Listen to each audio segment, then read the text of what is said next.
Hey, I'm Yoad. Welcome to my studio. I received many requests for doing a mix walkthrough, and this is what we're going to do. This is going to be part one of a series of videos. Otherwise, a single video will be too long. I work very quickly, so I'm not going to go in great depth through all the processes that I'll be using here. For that, you can watch my other videos. Here, I'm just going to mix a song and describe the process as I go along. We're going to start with the mix prep. This is an extremely important stage of the mix. This is where I get to know the song really well. I want to discover all potential issues at this stage. So let's start with that. This is a template project. It's very simple. All I have here is 8 auxiliary returns with some reverbs, some delays, a doubler, and that's it basically. So that's how I start. The next thing will be to import the files. We will start with the rough mix. The rough mix is really important because that's what the artist and the producer were working on. And at some point they said, this is great, it's done, the production stage is finished, the label is happy, the artist is happy, the producer is happy, it's now ready to mix. So this is really important for me because I get a sense of what the song is about. I've now imported the rough mix, and what I have here is a plugin that allows me to listen to an external sidechain. So I have the rough mix here on its own track, and I have this plugin. In this case, it's a C6, and I'll tell you in a minute why I use this plugin. And when I engage it, I can listen to the rough mix because it's feeding the external sidechain.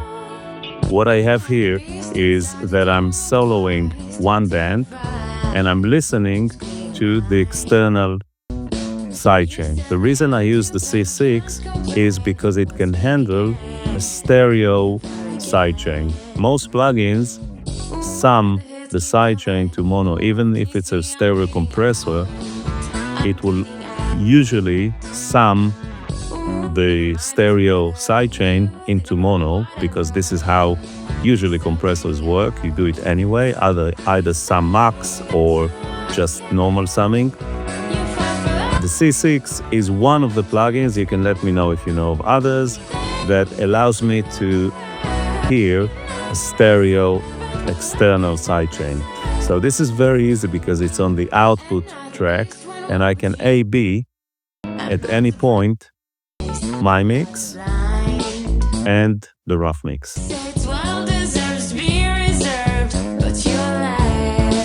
So while this is playing in the background, I'm going to import the rest of the tracks.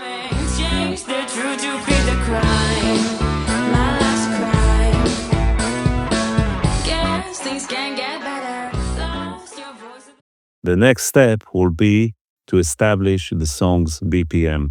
This is important because I may want to copy automation from the first chorus to the second chorus or something like that, so I want the song to be on the grid. I have a BPM meter here.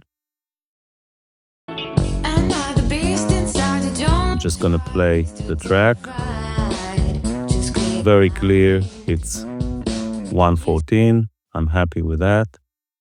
Let's bring all the faders down to, let's say, -12 or something like that, and listen to what we have. The reason I lowered the faders is because the tracks are as recorded, so they won't be in any balance, as you can hear. Now I'm going to arrange the tracks.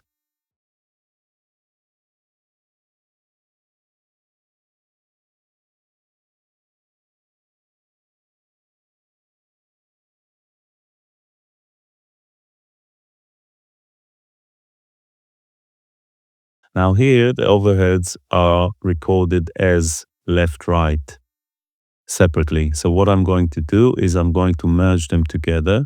I'm going to set the volume to unity, and I'm just going to create a stereo track. So I don't have to use a plugin for each. going to delete this.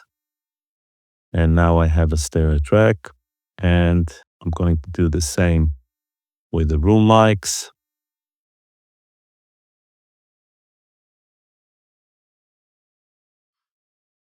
Now, if I want to establish whether something is a mono track which is panned or a stereo track, then I can use a scope. I can obviously use my ears, but I can use a scope.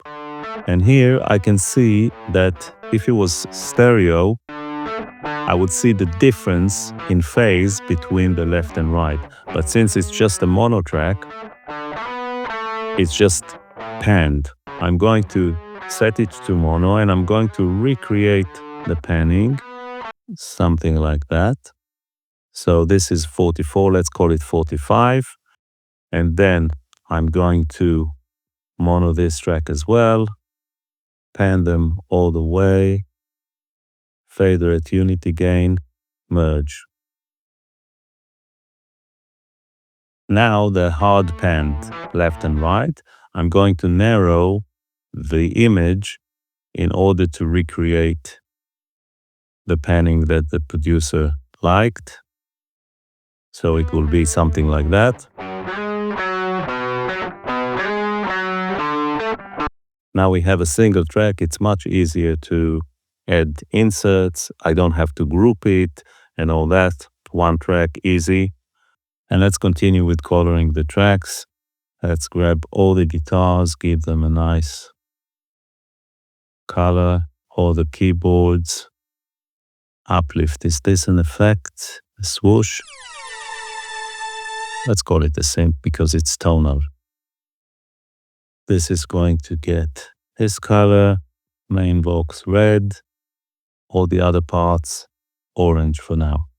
Now let's hear what we have so far.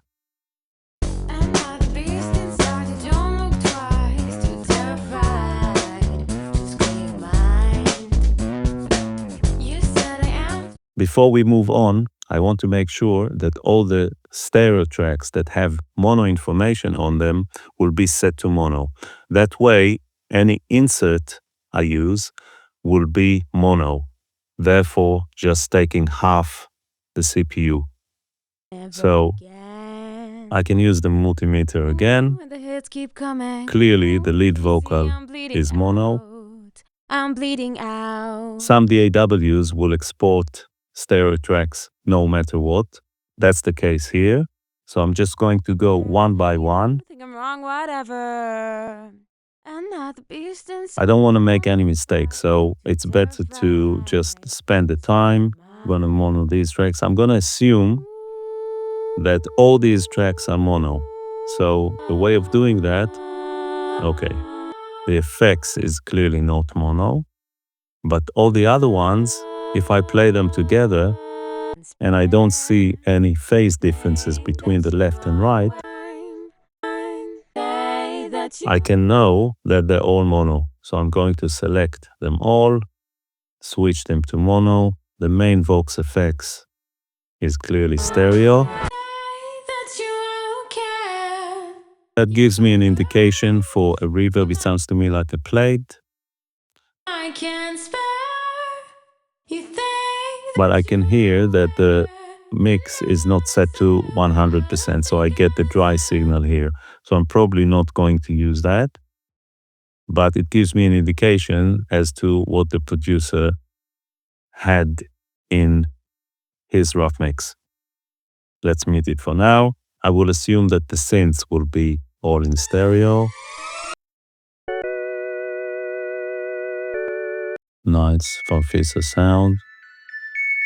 Okay, let's look at the guitars. Chorus guitar. Nice. Left and right. Another chorus guitar. Another chorus guitar. Bass effects. I wonder what this is. Nice. Distortion. You can watch my video about enhancing the bass sound and making it cut through the mix here. Daniel has clearly watched this video, so he prepared this track for me. So these are both mono. The drums, let's see. Shake and clap stereo.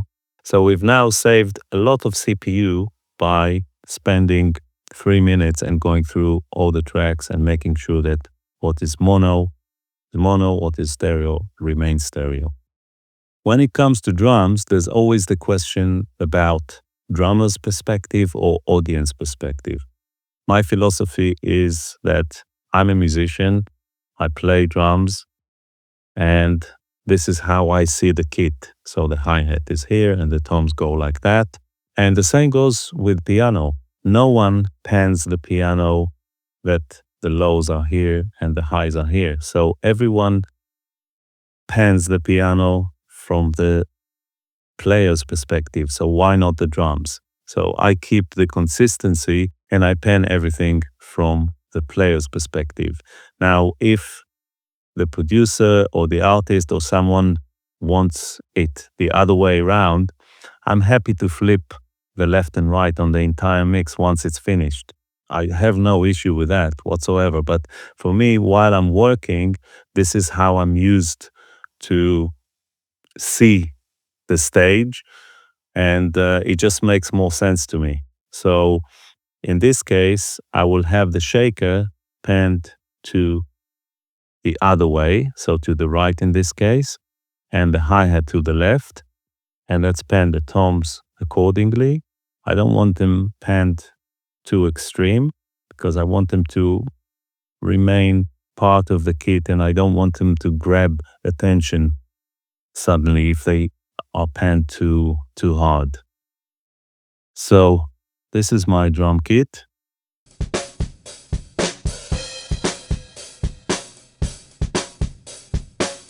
And now I can start mixing.